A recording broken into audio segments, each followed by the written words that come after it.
After my miscarriage, my mother-in-law brought me a care package. Inside was a baby onesie, a book about letting go, and a note that said, "Next time, try not to stress so much."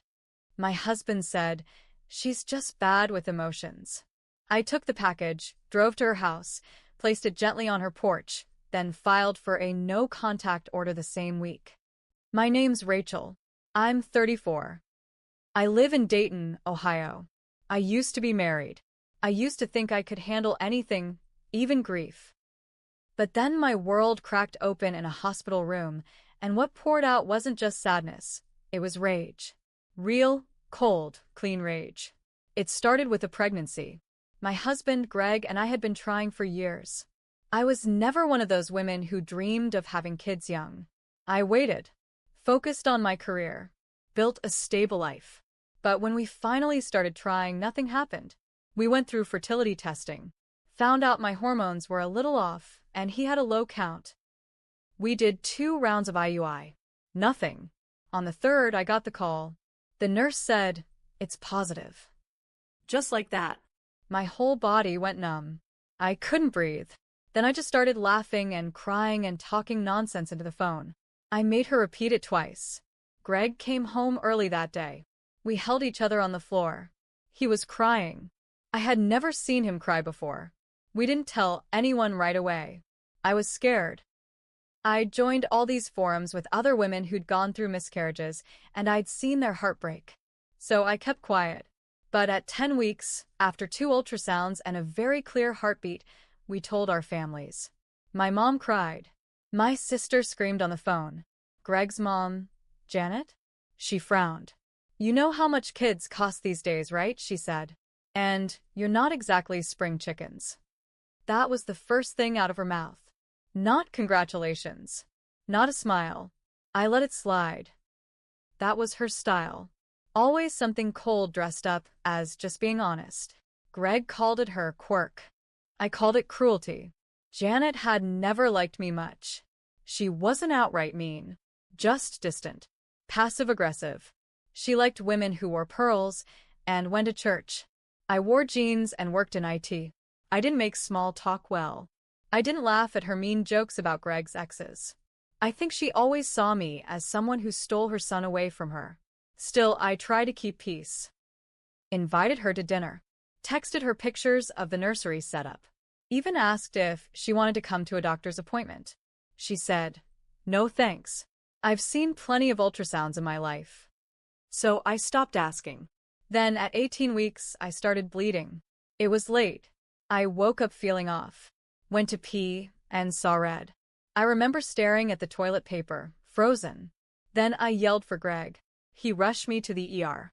The nurse couldn't find a heartbeat. They brought in the OB. She confirmed it. Just like that, our baby girl was gone. They let me hold her. She was small, not quite fully formed, but she had tiny fingers and a little nose. I named her Isabel. We held a short service and had her cremated. I have her ashes in a little wooden box on my dresser. My mom flew in and took care of me.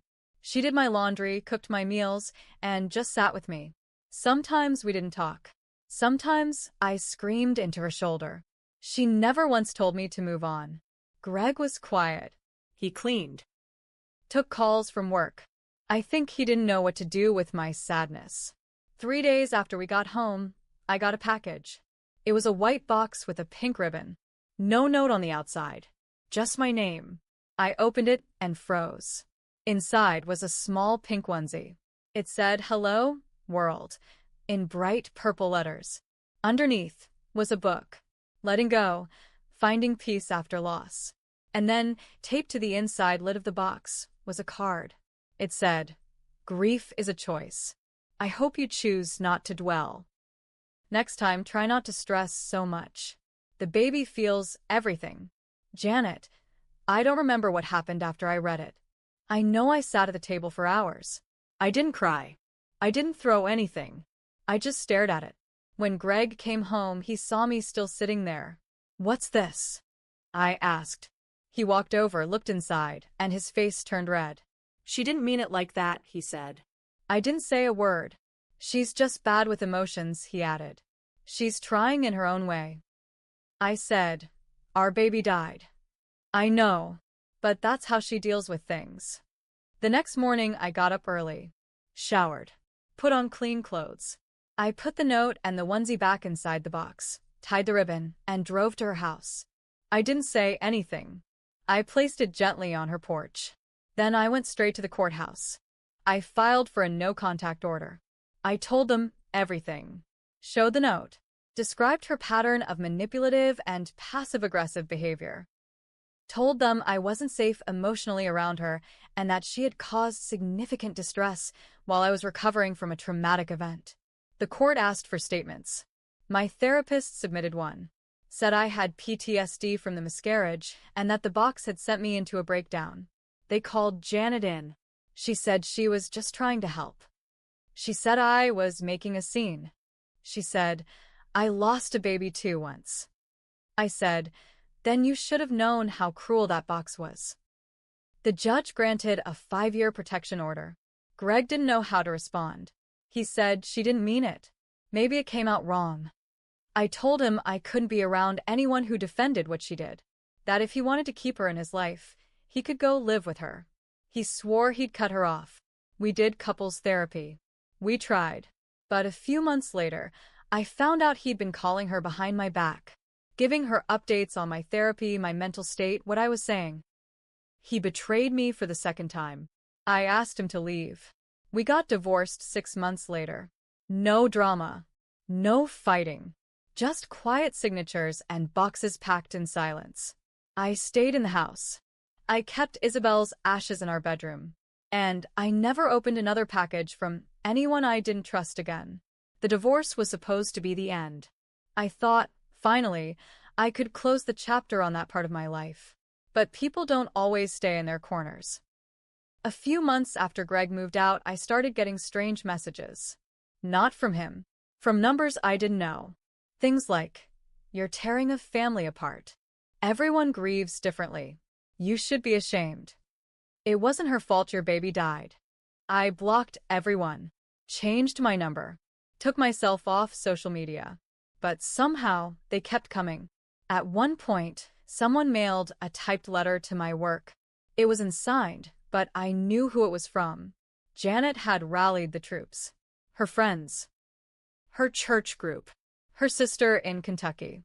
They all thought I was some mentally unstable ex-daughter-in-law who weaponized grief to hurt her son and ruin a grandmother's life. One of the messages even mentioned my therapist by name, said she was feeding me lies to keep me angry. I reported it. The court added a clause to my order. Janet wasn't allowed to have anyone contact me on her behalf. That quieted things for a while. But the biggest twist came when Greg's lawyer contacted me. Apparently, Janet had been hospitalized. Stroke. Mild, but enough to require long-term care. Greg was her power of attorney. He wanted to talk. I ignored the message. Then he showed up at my job. I was coming back from lunch and saw him standing in the lobby, holding a manila envelope. I just need 5 minutes, he said. I didn't answer. I walked past him into my office. He left the envelope with the front desk.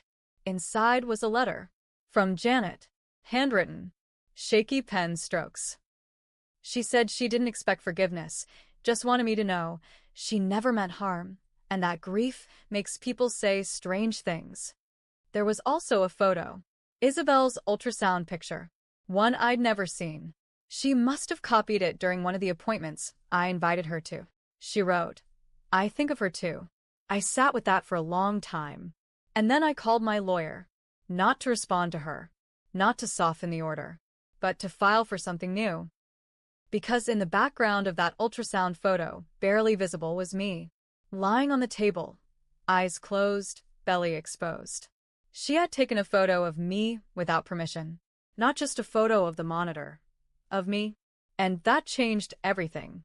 I filed for a civil privacy violation. The court took it seriously. That picture proved something else was going on. That her obsession wasn't just grief. It was control. Janet was ruled mentally unfit to represent herself. Greg had to speak on her behalf. He cried. I didn't. This time, I brought everything. Every message, every letter, every file from my therapist, even my journal entries from the days after the package arrived. The judge ruled in my favor. Janet is now legally barred from contacting me, speaking my name in public forums, or sharing any images of me without consent. Her name is on a public record for emotional harassment. Greg lost power of attorney. It was given to a neutral elder care professional. I thought I would feel relief. But what I really felt was silence. For the first time in 2 years, no one was watching me. No one was whispering behind my back. It was just me, My little house, my job. my quiet, and Isabel. Always Isabel. Just when I thought everything had settled, another wave hit. Not from Greg. Not from Janet. This one came from someone I never expected. Greg's ex, Marissa. I barely knew her. I'd seen her once at a mutual friend's wedding before Greg and I got together. She was tall, loud, and wore red lipstick like it was armor. They had dated for a few years in their 20s, then split up quietly. He never said much about her except she and my mom got along way too well. Now, suddenly, she wanted to talk. She sent me a Facebook message from a new profile with no photo. Hi, Rachel. I know this is random, but I need to talk to you. It's about Janet. And Greg. It's important. I didn't respond right away, but something about it kept tugging at me. So I gave her a burner email I kept for spam and said she could write me there. What she sent knocked the breath out of me. She told me that back when she was dating Greg, she also got pregnant. By accident. She never told Greg, because Janet found out first. Apparently, Janet intercepted a voicemail Marissa left for Greg. He had some shared plan with his mom's number back then. In the voicemail, she hinted at the pregnancy. That night, Janet showed up at Marissa's apartment. According to Marissa, Janet came alone with a gift bag. Inside was a box of prenatal vitamins, a book called When It's Not the Right Time, and $500 in cash. She said, "You don't need to do this. You're too young. This will ruin your life and Greg's. Think about it." Marissa was shocked. She asked, "Does Greg know?" Janet replied, "Let's not involve him in something that might go away." A few days later, Marissa miscarried. She said it was early, maybe 6 weeks. But she never forgot Janet's words or how cold her eyes were when she handed her that bag. Marissa left Greg after that. Said she couldn't stomach the idea of marrying into that family. She ended her message with, "I didn't say anything before because I didn't think anyone would believe me. But when I heard about what she did to you after Isabel, I had to speak up. I'm so sorry." I sat with her email for hours. My whole body was shaking. All the pieces started clicking. The way Janet never got excited about my pregnancy, the fake concern, the gifts, the emotional pressure. She didn't want a grandchild. She wanted control. She wanted silence. I forwarded the email to my lawyer. He added it to the record. Even though it was too late to add charges, it gave context. It showed a pattern. I finally understood something I hadn't before. Janet didn't see me as a person grieving. She saw me as a mistake that hadn't gone away. And Greg? He had lived in that warped world for so long, he didn't even know it was poison. This wasn't just about grief anymore. This was about generational damage. Women being punished for not bending. Sons being trained to look away. People like me being left to pick up the wreckage. I didn't know what I was going to do next. But I knew one thing. I wasn't done yet. After I got Marissa's message, I knew I couldn't stay quiet anymore. I wasn't going to yell or throw things. That's not my way. But I was going to make sure Janet's legacy, the one she was so proud of, would follow her. Every time she tried to smile her way into a new group of people, I wanted them to know. Every time she looked in the mirror, I wanted her to remember the women she tried to silence. And Greg, he wasn't off the hook either. So, I wrote it all down. Everything. Not for Reddit. Not at first. I wrote a formal, notarized victim statement. I included every note, every message, every time she tried to disguise cruelty as help. I added Marissa's statement, too, with her permission. Then I reached out to Janet's church. The one she bragged about. The one she volunteered at for years. I didn't ask for revenge. I just sent the packet to the board. I said, "This is who she really is. Do what you will." 3 weeks later, I heard she was removed from her volunteer position. They didn't tell her why. She thought it was about her health. It wasn't. Then I did something harder. I filed a lawsuit. A public one. Civil emotional abuse and harassment. Not for money. For a record. I didn't want $1 from her. I wanted her name on something permanent. Something searchable. Greg showed up to court, again. He didn't look at me.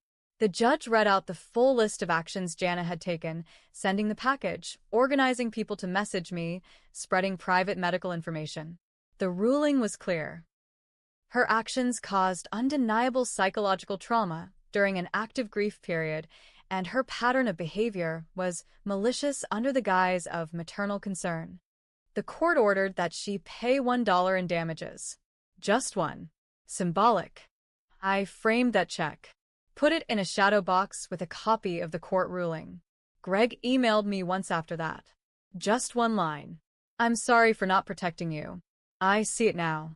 I didn't respond. There was nothing left to say. A few months later, I packed up Isabel's things. The brown boots. The bracelet. The ultrasound. I buried them in a small patch under the maple tree in the backyard. Just me and the soft breeze. No priest. No music. Just the sound of dirt falling over the past. It wasn't closure, but it was a line. A deep one. I don't know what Janet does now. I don't care. Greg moved to Indiana. I see a therapist twice a month. I go on walks. I talk to Marissa sometimes. We aren't friends, not exactly, but we understand each other in a way most people never will. And one day, maybe I'll try again. Maybe not. But here's what I know. I didn't let her break me. I didn't scream or beg. I took her care package. I placed it on her porch like a tombstone. And I buried her power over me right beside it. Forever.